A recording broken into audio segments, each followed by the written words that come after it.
한국 드라마에 대한 외신들의 보도를 읽거나 현지 유럽인들과 만나 얘기를 나누다 보면 가끔 한국인들보다 K 컨텐츠를 더 많이 알고 있다는 느낌을 받기도 합니다. 물론 저희보다 더 많이 알고 있을 수는 없습니다. 지금의 한국 드라마가 만들어지기까지 저희는 작품 활동과 연출을 해온 배우들과 감독 그리고 작가들과 함께 같은 시대를 살아왔고 동일한 사회를 구성하고 성장해 왔습니다. 드라마가 재구성하고 있는 사회는 바로 저희가 살아온 모습 그 자체이기 때문이죠. 저희보다 많이 알 수 없는 것은 당연합니다. 그래도 한국 작품들을 보고 열광을 하니 신기하기까지 하죠. 그런데도 이들이 더 잘 알고 있다 느낄 때가 있습니다. 그런 인상은 딱 한 지점, 저희가 서 있을 수 없는 그 지점에서 나옵니다.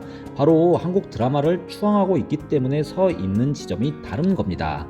제가 이 부분에서 추앙이라는 말을 써도 될지 사실 잘 모르겠습니다만 그렇다고 딱히 더 좋은 표현도 없기 때문에 사용을 해보는데요. 그런 거죠. 70년대 생분들은 다 아시겠지만 저녁 10시가 되면 모든 수험생들과 직장인들이 청취하며 버스를 타던 라디오 방송이 있었습니다. 바로 별이 빛나는 밤이었죠. 가수 이무새 씨가 DJ로 있었던 시절입니다. 적어도 각 학교에 한 밤마다 꼭 한 명씩은 있었습니다. 가수 이무새 씨를 좋아하는 찐팬들이 꼭 있었죠.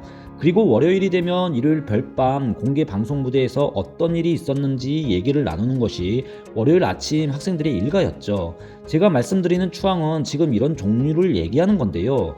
그런데 추앙한다는 단어를 쓴 이유는 조금 더 특별한 점이 있기 때문입니다. 바로 한국 문화, 즉 이질적인 타문화와 교류를 시작했던 유럽 시청자들이라는 점입니다. 그들은 서방 진영의 문화가 지배했던 시절 이 이질적인 문화를 극복해야 하는 과정이 필요했고 스스로를 설득할 수 있고 남을 설득할 수 있어야 했던 거죠. 추앙을 한다는 것은 단순 좋아하는 정도를 넘어서는 태도입니다. 우러러보고 존경한다는 것이죠. 이 존경이라는 건 그것도 아주 상당히 이성적인 영역에서 형성이 되는 겁니다. 그 단계까지 가는 건 또 그만한 충분한 이유를 시청자 스스로가 가지고 있고 그만큼 오래 탐구했다는 얘기이기도 합니다. 그래서 타인에게 숭배하고 있는 이유까지 명확히 제시합니다. 바로 한국 드라마가 확산되는데 밑바닥에서 이론적 토대를 제공했던 주체들이죠. 한국 드라마 그 지경이 넓혀지는데 지대한 공헌을 한 부류들입니다. 물론 한국 드라마를 즐겨보는 모든 외국 시청자들이 한국 드라마를 추앙하는 것은 아닙니다. 추앙하는 부류는 늘 그렇듯 일부죠. 특정되어 있습니다. 오늘 내용은 수많은 한류 기사들을 접하고 현지인들을 만나 얘기를 들으며 제가 느낀 주관이 담긴 영상, 즉 뇌피셜로 채워진 영상임을 먼저 말씀드립니다. 그런데 도대체 누가 한국 드라마를 이렇게까지 추앙하고 이들은 어떻게 한류 콘텐츠에 대해 타인들을 설득하고 있을까요? 생각보다 엄청 이런 팬들이 많습니다.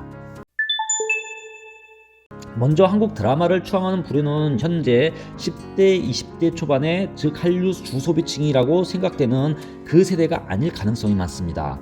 왜냐하면 한국 드라마를 추앙하는 이들은 경험과 기억에서 나온 확신이 있는 부류들입니다. 가끔 사설을 쓰는 평론가들의 글을 읽어보면 예전 고등학교 시절 2010년 고등학교 휴게실 소파 위에 앉아 커피 프린스 같은 덜 심각하면서도 편안히 즐길 수 있는 한국 멜로드라마 작품을 보며 티네이저 시기를 보냈다는 얘기를 합니다. 그리고 이는 미국 컨텐츠 팬 문화가 강렬했던 그 시기에 나온 현상으로 말하고 있죠. 즉 미국 컨텐츠 시장의 지배를 받았던 시대에 몇몇 소비자들이 이렇게 한류라는 단어가 유럽에 전파되기도 전 한국 드라마를 주목했고 K 컨텐츠를 소비하고 왜 이 한류에 끌리는지 나름 이유를 찾아왔던 세대들입니다. 그리고 이런 한류라는 문화가 자신들의 기억이 되어 간직하고 있는 사람들입니다. 즉 자신들의 과거 그들이 성장했던 시기를 한국 드라마와 보낸 세대들인 것이죠. 그리고 10여 년이 지난 지금 넷플릭스는 다른 스트리밍 업체보다 빨리 시장을 변화시켰다 말하며 이 변화된 시장 중심에 한국 콘텐츠가 있다 주장하고 있습니다. 또한 자신들 같은 K 콘텐츠를 숭배하는 소비자들의 모습을 넷플릭스가 미리 일궈내 투자를 했다 주장하고 있습니다. 즉 넷플릭스가 시장을 전환시킨 것이 아니라 시장의 변화는 K 콘텐츠를 추앙하는 사람들이 주도했고 이를 일궈내 상업화에 성공한 것이 넷플릭스라는 주장이기도 하죠. 그러니 이들에게 기생충이 오스카 수상을 하고 오징어 게임이 전 세계 히트작으로 남은 것은 당연합니다. 이런 한류의 저력이 투자를 이끌어냈고 당연 좋은 결과를 낳았다는 것이죠. 이렇게 한류 콘텐츠를 추앙하는 이들은 자신들의 경험으로 타인을 설득했습니다. 10대가 아닌 이유가 또 있습니다. 왜 그런지를 좀 더 다른 식으로 설명드려 볼 수 있는데요. 요즘 유럽에서 한국 콘텐츠에 대해 독일 및 유럽 현지 언론의 관심도부터 잠시 설명드려야 하는데요. 이제 한국 콘텐츠가 세계를 정복했다라는 기사들이 잘 나오지 않고 있습니다. 왜냐하면 한국 콘텐츠가 이미 유럽인들의 생활 공간에 파고들었기 때문이죠. 유럽의 한류 콘텐츠도 이제 이 생활 문화 단계로 들어가는 듯합니다. 이렇게 넷플릭스 등 OTT 시청자들에게 한국 콘텐츠는 그냥 당연히 존재하고 있는 카테고리가 되었습니다. 그리고 지금의 10대, 20대 초반의 유럽 시청자들은 이런 환경에서 자라고 있는 세대들입니다. 그러니까 10대, 20대들에게 한류는 당연한 콘텐츠이기에 한류 소비의 의미를 논리적으로 찾을 필요가 없는 세대들인 겁니다. 즉 위에서 말씀드린 그런 추앙을 할 필요가 없는 세대들입니다. 그냥 좋아서 즐기는 세대들이죠. 그러니까 저는 지금 10대, 20대 초반의 한류 콘텐츠 주 소비층보다 더 한류 확산에 공이 있는 부류가 있다 설명드리는 중인 건데요. 그러니 추앙을 하는 사람들은 조금 더 윗세대로 올라가게 됩니다. 딱히 어떤 세대라 꼬집을 수 없지만 분명한 것은 이질적인 문화의 교류, 즉 유럽 문화권에서 한류를 접하며 문화 교류가 시작되었을 때 한류 소비를 당연한 것으로 여기지 않았던 모든 세대 그룹들이라 말할 수 있습니다. 하지만 또 꼭 10대, 20대가 아니라고도 말할 수 없기도 합니다. 10대들도 문화 전이의 일반적인 과정, 즉 이성적인 공간에서 설득이라는 합리적인 이유를 찾는 부류가 있을 수도 있을 겁니다. 이들은 한국 드라마를 두고 타인들을 설득하는 데 공통된 특징이 있습니다. 우선 한국 멜로 드라마를 가지고 현지 독자들을 설득해봤습니다. 이들에게 한국 드라마는 멜로 드라마와 그렇지 않은 드라마 두 종류로 나눠지죠. 멜로 드라마는 한류를 태동시킨 주체이고 그 외 드라마는 한류가 형성되고 새로 태동한 드라마로 분류합니다. 즉 대체적으로 한국 드라마를 숭배하는 사람들은 한국 멜로 드라마를 숭배하는 사람들이기도 합니다. 이들이 단순 몇 편의 멜로 드라마에 빠져 한국 드라마가 좋다 그렇게 얘기하는 것은 아닙니다. 한국 드라마의 뿌리가 멜로 드라마에 있다 보고 있는 것이죠. 그러니까 한국 드라마의 역사를 아주 잘 탐구하고 있는 겁니다.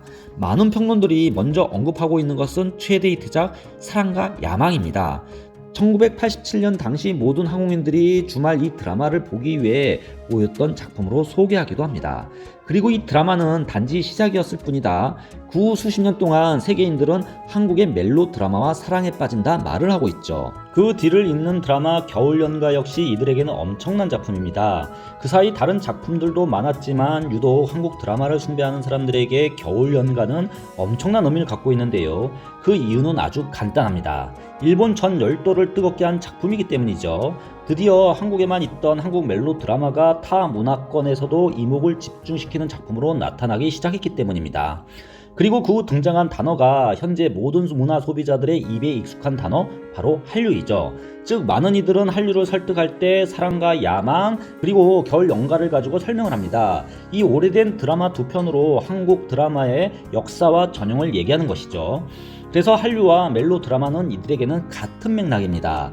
이들은 겨울 연가에 나타났던 이런 현상을 한류라고도 말하고 있습니다. 그리고 이 단어 한류는 당연 한국의 파도라는 뜻으로 컨텐츠 및 음악, 화장품 등 모든 것을 포함하고 있다 밝히며 그 시작은 한국 드라마에 있고 한국 드라마는 멜로 드라마에서 시작되었다 주장을 하고 있는 것이죠. 현재 한국 드라마는 역사물에서 멜로 드라마 그리고 크리미널 컨텐츠까지 광범위하지만 이들은 한국 드라마의 핵심은 바로 한국 멜로 드라마라 주장합니다.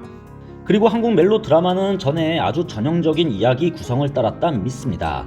가난한 여성과 부자 남성의 만남, 때론 이 부자 남성은 복잡한 사회 관계 속에 살며 수많은 반대에도 사랑이 전개되는 구성이다 말을 하고 있습니다.